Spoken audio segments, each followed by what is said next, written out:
কি কি না করা উচিত এগুলো আমরা কম বেশি 5ই আগস্টের পরে ভালোভাবে অনুসরণ করতে পারলেও কি কি করা উচিত এই বিষয়গুলো আমরা ঠিকমতো হয়তো অনুসরণ করতে পারিনি। ওয়েলফেয়ার পলিটিক্স হয়তো এখন এইটার বাস্তবতা পুরোপুরি অস্বীকার করা যাবে না, কিন্তু ওয়েলফেয়ার পলিটিক্সের মধ্যে পুরোপুরি ঢুকে যাওয়া কিন্তু সমস্যাজনক। আমি যেটা বলি যে ওয়েলফেয়ার পলিটিক্স না, বরং ফেয়ার পলিটিক্স আমাদেরকেও করতে হবে। রাজনীতিটাকে ধরেন আমাদের এখানে এখন পর্যন্ত রাজপথটাকেই অনেকটা রাজনীতি হিসেবে বিবেচনা করা হয়। তুমি যেহেতু ছাত্র নেতা, সেই জায়গা থেকে আগামী দিনে হয়তো আরো অনেক বড় দায়িত্বে তুমি যাবে, সেই জায়গা থেকে ছাত্র রাজনীতির যে সমস্যাগুলো, এগুলোর আসলে কি ধরনের সংস্কার প্রয়োজন মনে করো? দেখুন, আমাদের এখানে হচ্ছে দীর্ঘদিন ধরে আমরা ছাত্র রাজনীতি বলতে আসলে কি বুঝতাম, আপনার হচ্ছে হল দখল, সিট দখল, গেস্ট রুম কালচার, ফাও খাওয়া, প্রোগ্রামে জোর করে নিয়ে যাওয়া, ইপটিজিং, এই জাতীয় বিষয়গুলোকেই কিন্তু হচ্ছে আপনার ছাত্র রাজনীতি বলতে মানে মোটা দাগে মানুষ জানতো। কিন্তু আপনি 5ই আগস্ট পরবর্তী সময়ে দেখেন আমাদের মানে এবং 12ই ফেব্রুয়ারি পরবর্তী সময়ে আমাদের সুযোগ থাকা সত্ত্বেও আপনি বাংলাদেশের একটা ক্যাম্পাসও পাবেন না যেখানে ছাত্রদল কোথাও হল দখল করতে গেছে, সিট দখল করতে গেছে, কাউকে জোর করে প্রোগ্রামে নিয়ে গেছে। আমি মনে করি যে বাংলাদেশের বৃহত্তম ছাত্র সংগঠন হিসেবে ছাত্রদল যদি এতটুকু দায়িত্ব না নিত যে আপনার হচ্ছে আমরা এই ধরনের সংস্কারগুলো, এই ধরনের পরিবর্তনগুলো চাই, তাহলে কিন্তু এটা সাস্টেইন করা কঠিন হতো। এবং এটা কিন্তু দেখা যায় যে এই যে এত বড় একটা ভূমিধস বিজয়ের পরে বিএনপির পক্ষ থেকে কিন্তু তাদের একদম প্রান্তিক পর্যায়ের মানুষজনকে কিন্তু বলা হয়েছে কোন রকম আনন্দ মিছিল আমরা এত বছর লড়াই করার পরে আমরা একটা বিজয় পেলাম, আমরা কিন্তু আনন্দ মিছিলও করতে পারি। তারপরে ওই যে 5 আগস্ট অভ্যুত্থান পরবর্তী সময়েও কিন্তু নির্দেশনা ছিল, তো এগুলো সব দায়িত্বশীল আচরণের একটা প্রমাণ বা বহিঃপ্রকাশ। এই জায়গা থেকে আসলে ছাত্র রাজনীতি নিয়ে অনেক কিছু তো আলোচনা রয়েছে।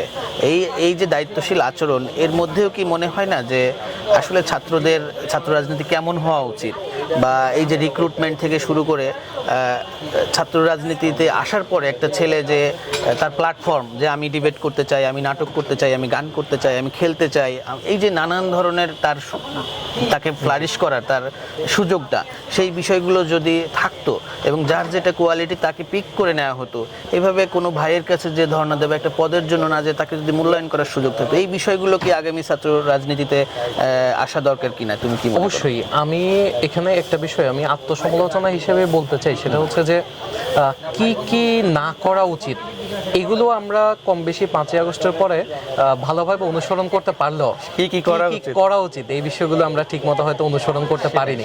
এবং এই ক্ষেত্রে আমাদের অনেক বেশি কাজ করার সুযোগ আছে। আমাদের এখানে আমরা মেধাবীদের কিভাবে পিক করতে পারি, আপনার হচ্ছে সংস্কৃতি চর্চা, একাডেমিক চর্চা, আপনার হচ্ছে খেলাধুলা, বিতর্ক, আপনার হচ্ছে পলিসি ডিবেট আমরা করতে পারি।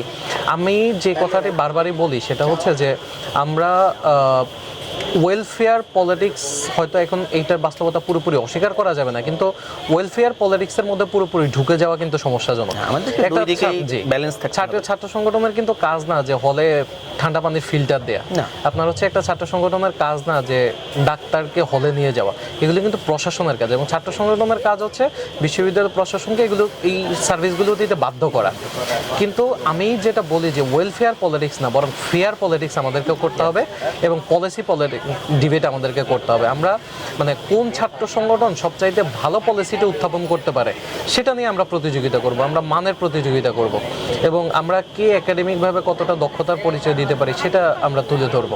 এবং রাষ্ট্র নিয়ে আমাদের হচ্ছে ভাবনার বিষয় আছে।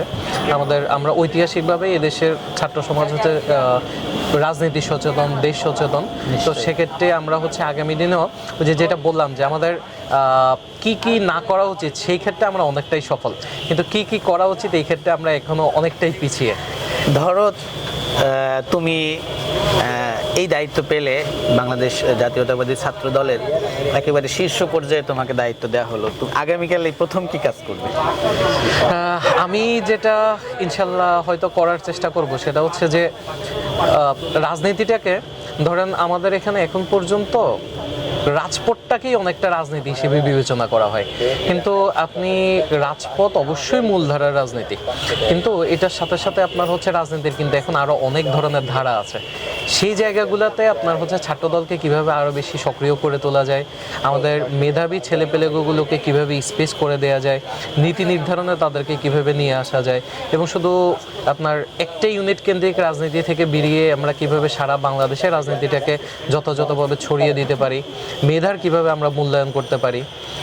এবং এক্ষেত্রে হচ্ছে আপনার শুধুমাত্র ছাত্র দলের মধ্যে আমি সীমাবদ্ধ থাকতে চাইবো না, আমি সবার মানে আমরা যে ইনক্লুসিভ বাংলাদেশের কথা বলি, সবার আগে বাংলাদেশের কথা বলি। প্রশ্নটা ছিল যে তুমি তোমার প্রতিযোগী বা সহযোগী ছাত্র সংগঠনদের কাছে কি প্রত্যাশা করো, তুমি আগেই বলে ফেলেছো, ঠিক আছে, হ্যাঁ বলো। তো আমরা হচ্ছে সবাইকে নিয়ে একটা ইনক্লুসিভ বাংলাদেশের চিন্তা করি, আগামী দিনে আমরা তাই করে যাব ইনশাল্লাহ। তো এখানে রাজনীতি, ছাত্র রাজনীতিটা কিভাবে দেশ গঠনে সহায়ক হতে পারে সেটার প্রসেসটা, সেটা তো শুধু আসলে আমার একার মতামতের উপর নির্ভর করে না, সেখানে পলিসি ডিবেট প্রয়োজন। তো সবার সাথে আলোচনা ক্রমে কিভাবে ছাত্র রাজনীতি আরও অধিক উৎপাদনশীল হতে পারে, সবার জন্য সহায়ক হতে পারে, দেশ গঠনে সহায়ক হতে পারে, সেটা যেভাবে প্রয়োজন আমি চেষ্টা করবো আর কি, যদি কখনো দায়িত্ব পাই। ধন্যবাদ শিমুল, অনেক কষ্ট করে তুমি এই জ্যাম অতিক্রম করে এসে এখানে আজকে আলোচনায় অংশ নিয়েছো, এবং তোমার যে ভাবনা, তুমি যে দেশ নিয়ে ভাবো, ছাত্র রাজনীতি নিয়ে ভাবো, বাংলাদেশ জাতীয়তাবাদী দলের রাজনীতির পলিসি নিয়ে ভাবো, এবং এগুলো নিয়ে বিভিন্ন মাধ্যমে তুমি আলোচনা চালিয়ে যাচ্ছ, চেষ্টা করে যাচ্ছ মাঠের রাজনীতির পাশাপাশি। তোমার এই ভূমিকা দল মূল্যায়ন করুক, তুমি আগামীতে আরও অনেক বড় মানে রাজনীতিবিদ হও, বাংলাদেশকে অনেক কিছু দাও, এই প্রত্যাশা এবং কামনা করি। এবং তুমি যদি সর্বশেষ দর্শকের উদ্দেশ্যে ছোট্ট করে কিছু বলতে চাও। আমি আসলে বলতে চাই যে এখানে আসলে আমরা দীর্ঘদিন ধরে হচ্ছে ফ্যাসিবাদ বিরোধী যে লড়াইটা করেছি, এখানে ইনশাল্লাহ আলহামদুলিল্লাহ আমাদের চূড়ান্ত সফলতাটা আমরা পেয়েছি। এখন হচ্ছে দেশ গড়ার সময়, এখন হচ্ছে রাষ্ট্রের স্থিতিশীলতার সময়। তো সেই সময়টায় সকল ধরনের মব কালচার পরিহার করে এবং অতি উৎসাহী কাজকর্ম পরিত্যাগ করে আমরা কিভাবে হচ্ছে আগামী দিনে দেশ গড়ায় আমরা ভূমিকা রাখতে পারি, সেই বিষয়টি বিবেচনা করে সকলকে এবং ছাত্র সমাজকে একটি দায়িত্বশীল ভূমিকা প্রত্যাশা করে আমি এখানে শেষ করতে চাই।